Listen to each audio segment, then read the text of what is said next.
Ассалаумағалейкум бауырлар. Бүгін Рокодил диагностикалық қондырғысымен Toyota 50 автокөлігіне диагностика жасау жөнінде кішігірім видео бәлкім керек болар.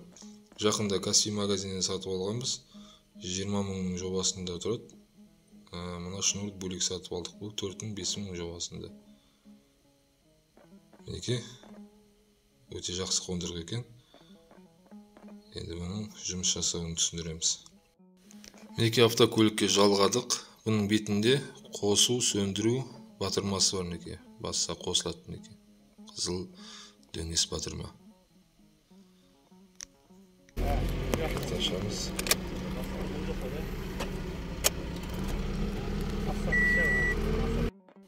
Ендігі мәселе ұялы телефоннан диагностикалық бағдарламаны ашамыз. Маған мысалы Car Scanner Pro бағдарламасы өзіме ыңғайлы.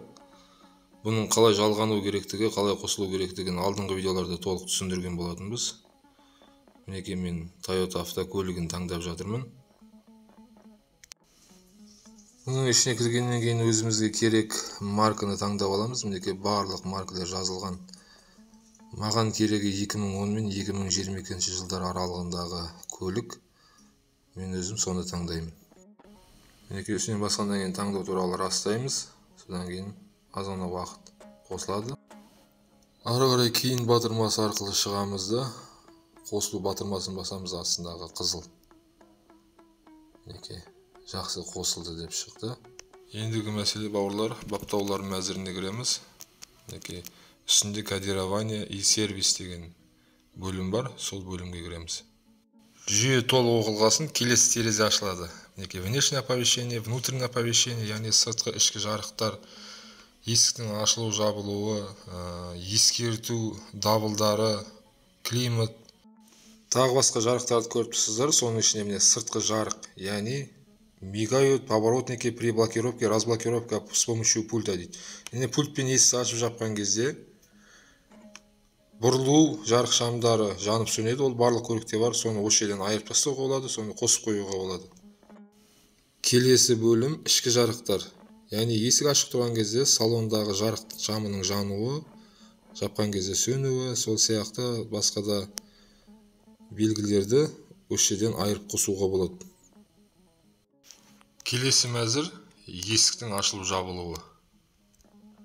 Бұл жерде яғни көлік қажетті жылдамдықты алған кезде барлық есік автоматты түрде жабылуын қосып айырып қоюға болады. Яғни қосып қойсаңыз автоматты түрде бір қажетті жылдамдықты алған кезде автоматты түрде есіктер жабылады.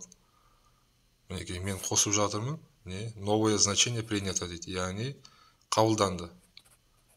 Енді автокөлік жоғары жылдамдыққа өткен кезде автоматты түрде 4 есігі кілттенеді.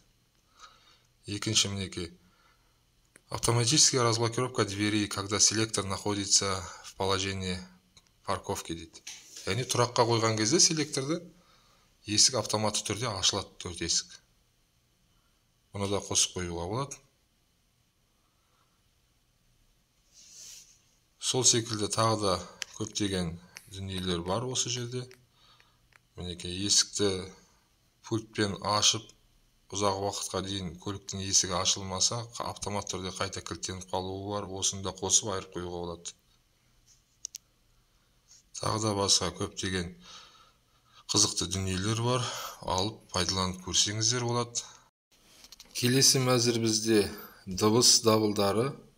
Бұл бөлімге кірсеңіз, мінекей ішінде. Яғни қауіпсіздік белдігін тақпай отырған жағдайда шығатын ескерту дабылын айырып тастауға қосуға болады. Болмаса есікте ашқан кезде шығып тұратын есік ашық деген дабылды айырып тастауға қосуға болады. Сол сияқты қызықты баптаулар бар. Келесі мәзір бұл климат.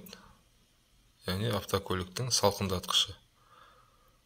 Осы жерде салқындатқыштың күшін көтеріп қоюға болады барынша. Болмаса автоматты түрге қоюға болады.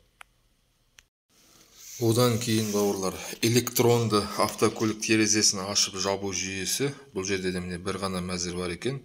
Яғни есікке кілт салып, ашып, шамалы уақыт ұстап тұрсаңыз, автоматты түрде терезелер ашылады.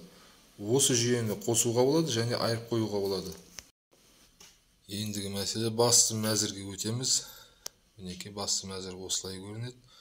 Астыңғы жағында кодирование сервис деген мәзір бастапқы экранда да бар екен. Ендігі мәселе все датчики, барлық қондырғылар. Осы жерден автокөліктегі қондырылған барлық қондырғылардың жай-күйін көруге болады. Тіпті бір қызығы, бұл жердегі беріліс қорабының температурасын да көрсетеді. Қазір мінеке төмен қарай жүрейін. Мінеке. Температура АКПП версия 2, 38 градус. Қазір көлікті қыздырам. Дәл осы тұрысында оталдыруға болады. Оталдырдым көлікті. Жаймен көтеріліп келеді температурасы беріліс қорабының. Осыны осылай қосып қойып беріліс қорабының температурасын анықтауға болады ұзақ жүрістерде. Тағы да көптеген қондырғылардың жай-күйі осы жерде көрсетіліп тұр. Бұл қондырғыларды салыстырып тексеруге болады. Автокөліктің өзінің заводтық кітабында барлығы көрсетіледі. Болмаса интернеттен іздеп табуға болады. Яғни оталып тұрған қозғалыссыз көліктегі қондырғылардың көрсететін жайы қанша болу керектігі барлығы интернетте бар. Іздеп қарасаңыздар болады. Автокөліктің маркасын жазып. Бастапқы терезеге қайтадан өтеміз. Ендігі көрсететін жайт бұл басты дүние, яғни автокөліктің ақауларын тексеру. Барлық бөлімді белгілеп алған жақсы, барлық бөлімді бірден тексеріп шығады. Астында прочитать, яғни оқу батырмасын басамыз. Оқу батырмасын бассақ, толық тексеріп, қандай ақау бар екенін айтып шығады. Осылай бауырлар, бәлкім керек болар, пайдасы тиер деген ойда түсіріп жатқан жайымыз бар. Арнамыздың дамуына қолдау көрсетіп, мейлінше таратып отырайық бауырлар. Арнамызға тіркеліп, лүпіл басып, келесі видеоларда жолыққанша аман саулықта болайық.